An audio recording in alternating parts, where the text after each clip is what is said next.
In this video, I will demonstrate how you can replace a transmitter in the receiver. Please note that you don't have to have access to the receiver for this to work. Observe that you will need to know the replace ID code of the transmitter being replaced. You will find this behind the rubber cover. Make sure the stop button is pressed. Press button 8, keep pressed. Twist and pull out the stop button. Release button 8. Within 1 minute of pulling out the stop button, enter the code 1234. If the code is accepted, the top LED continues to flash green. LEDs 1 to 4 flash red. Within 1 minute of entering the 4-digit code, press button 3.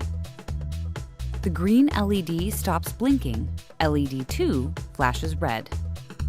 Enter the replace ID for the transmitter being replaced by pressing the transmitter buttons. When reaching the last digit in the ID, keep that button pressed. Press the stop button. After approximately 10 seconds, the transmitter switches off. The transmitter has now been replaced.